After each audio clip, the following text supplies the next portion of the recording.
All right, so Ty Lue says he's going to make a change. Whether you think it's too late or it's just in time, Nick, what changes do you think the Cavs need to make here? Well, I think I know what they're going to do, at least in the very short term. Right. I think it's very important that people don't start overreacting just one game after a team meeting.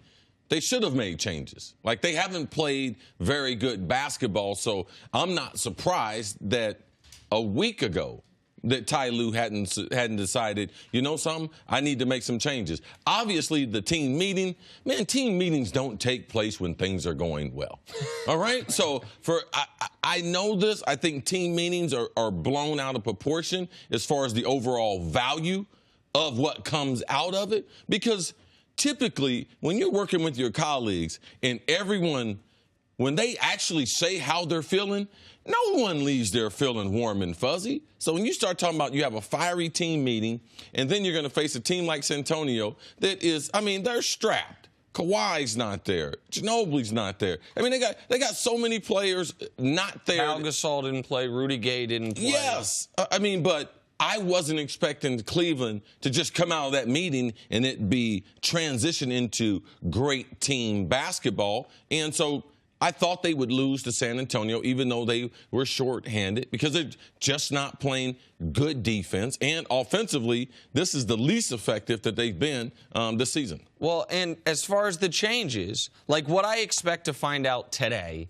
or I guess they play Friday, so I don't know if it will be announced today or not. They have the day off today. They're going to practice tomorrow. Jay Crowder is going to be removed from the starting lineup. I would be shocked if that's not the move. I think they are going to go back to the more traditional lineup they were going to have at the beginning of the year, which is a point guard, Isaiah Thomas, J.R. Smith, hold on him for a moment, LeBron James, Kevin Love, and Tristan Thompson. So they will go with a bigger lineup, a lineup that will be more equipped to defend. The next move I believe they are making, and I believe they are making that move today, is trading for George Hill. If you saw, Adrian Wojnarowski reported they were very close for a Channing Frye, Iman Shumpert, George Hill trade. Something interesting happened in the game last night. Shump, who had been injured, came in the second quarter, played 5 minutes, showed everyone he was healthy, did not play again. That's typically what you do if a guy could be traded. If they do trade for George Hill, JR will then be removed from the starting lineup. They would start IT and JR Smith, let IT play point guard on defense, and let George Hill play point guard on offense, essentially, is how I think they will do it. So I think by Thursday, So you don't think George Hill will be a starter? I do think he'll be a starter. I think JR is coming out of the lineup. Okay, yeah. George Hill and IT will be the starting backcourt. Yeah, I think you kind of misspoke. Yes. If I said it wrong, I apologize. Yes, okay. No. They will take JR out of the lineup, have IT and George Hill as a dual point guard backcourt. One guy playing point on offense, the other guy playing point on defense. It was what I'm trying to say. Appreciate the clarification. So I think those two changes are coming before they play again. I think it's important to see that they are at least acknowledging that they really need help on defense. I think George Hill will give them a little bit of help on defense. But it's not just defensively they're struggling. They're shooting less than 32% from three since Christmas. So they're not playing well offensively. They're not playing well defensively. Everyone seems to be fighting with each other. This is now their second or third team meeting. I mean, I think Ty Lue had no choice but to make some kind of changes, and I don't think a lineup change is going to be the only change they make. No, absolutely. And if all these they got to make changes, but none of them will matter if LeBron doesn't change. How? All right? This is, besides when he took off his jersey, walking off the court, besides one or two games in the Dallas series, I've seen LeBron play maybe 90% of all the games he's played. I probably saw him play half the games that he played in high school. This is the least amount of fun that I've ever seen LeBron have on the court. My favorite LeBron was the kid who came out and they had all the dances and everything they were doing, taking the pictures, his first time in Cleveland. That was now he wasn't a champion then. He evolved into a dynamic leader and a dynamic all-around basketball player in Miami. But even in Miami, he didn't always have fun. I have never seen LeBron have less fun on the basketball court. And you always talk about through social media how he sends these messages. Yesterday, he sent a message to himself. Now, to me, when you are in the stratosphere as far as athletes, you don't need to send a message to yourself. Everyone knows how great. You're in rare, rare air. But it spoke to me, who's someone who's been watching him before that picture, when I heard about him, through Win Wesley, Worldwide West, when he was 14 years old. He said, Cris, there's a kid from Ohio. It's probably going to be one of the greatest, if not the greatest basketball player ever. So I've been tuned into him. But I've always seen a kid who loved basketball and the joy of basketball, and regardless of what he had going on the basketball court, was his safe haven. I didn't see that. He wasn't even celebrating this phenomenal achievement. It was kind of like he was relieved. I think he was glad that he had one of his brothers in Dwayne Wade there. So for me, that's got to change. I don't care about George Hill as much if LeBron is not all in sync. If he's not, like you saying, playing to an uber level, they can't beat Golden State. So now I don't even think they can get out of the East until LeBron, he's got to get out of this funk that he's in. Well, I want to show a clip. These are consecutive plays last night, early in the second quarter. This was still a game. In fact, I mean, you'll see the score in the bottom right-hand corner. I guess the score's covered up, but it's a close game, I promise you. Watch. So if you guys see, and we'll show it again, the Cavs don't even cross the three-point line. And then on the next time down, Kevin Love goes down, and who's helping him? Just get away from me. Nobody's helping him. Watch here. Isaiah Thomas, watch him. He's already playing defense. He's starting a 5-on-4 right there. That's not a fun team to play with right now. And then on the other end of the court, Isaiah doesn't get into the play. Kevin Love goes down, and Jay Crowder steps around him. Part of the report is that there is a disconnect between the guys who have been on the Cavs and the 8 new Cavs, well, 7 of the new Cavs except for Dwayne Wade, essentially. That was on full display last night.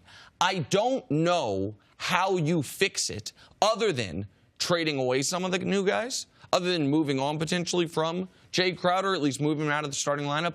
The IT part, Jenna, I feel like he is in his own head. He is thinking about, am I playing myself out of, forget a max contract, a giant contract? Yeah, he's under a great deal of pressure. Anyone who plays with LeBron's under pressure, he would have been under pressure even if he had not suffered the injury in the playoffs. Like, he would have been under pressure under any circumstances in Cleveland.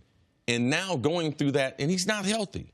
He's not explosive. Not healthy. He doesn't have legs. I mean, he was falling all over the court last night like he was playing on ice, like hockey, and the rest of them playing on the hardwood on a basketball court. For someone who's played and someone that basically studies basketball, here's my question to you. Is there a pathway for this team to be successful if they don't all get along? They don't like each other right now. Anyone can see that. But is it possible to be successful having that team strife, or will they need to fix that before anything else? It's hard in team sports not to like the people you're with.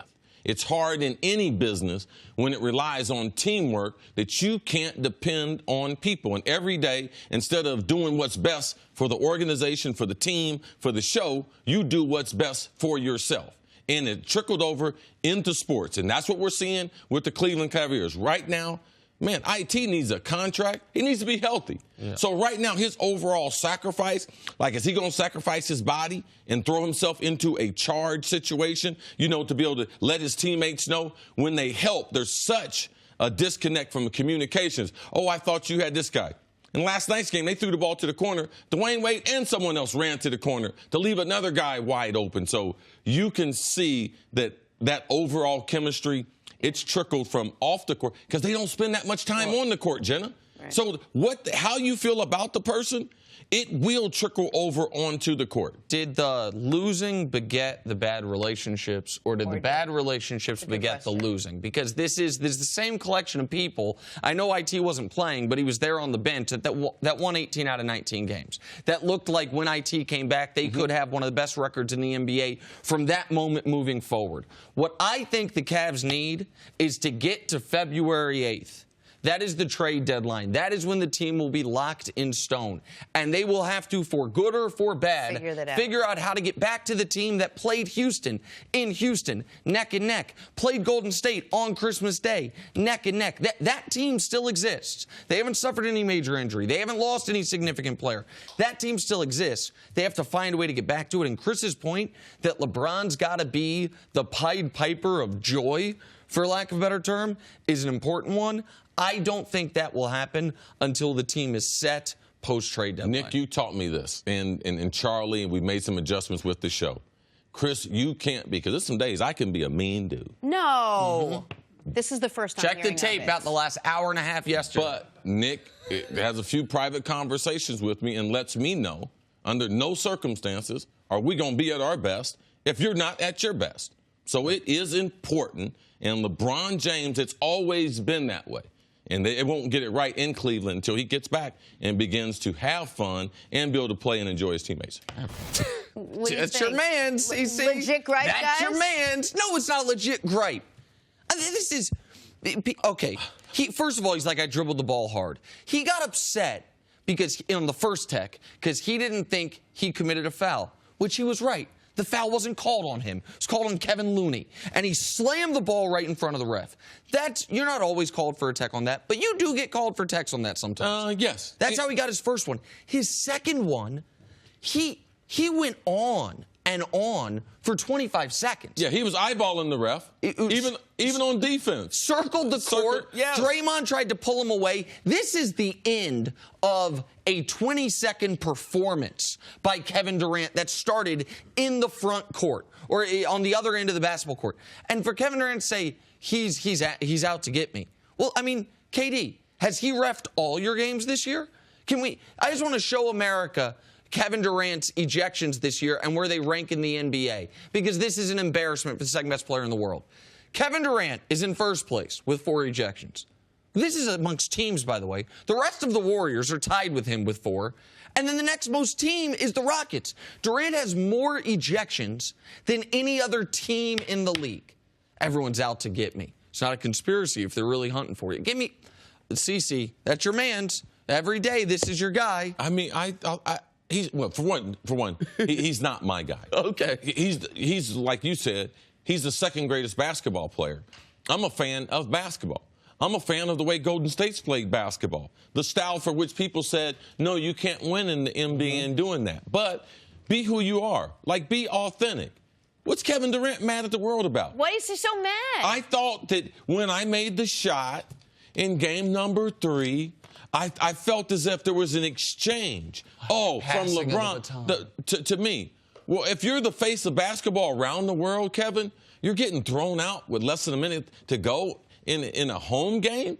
Like, this is what the face of the basketball in the world, this is the responsibility now that you have since you have the torch?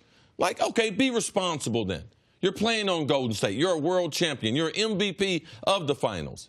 Let's start acting like a KD. I need you to start acting like the real MVP, the one that your mom was proud about. He plays every day like he's got a chip on his shoulder, but no one can figure out what the chip There's is. nothing likable right now about Durant other than the way he plays basketball. That's the only likable thing about him. 10 technicals. 16, you get suspended now. Thanks for watching. Subscribe here to get the latest from the show. Also, be sure to check out more of the best clips from First Things First, or go watch a few segments from our other shows on FS1.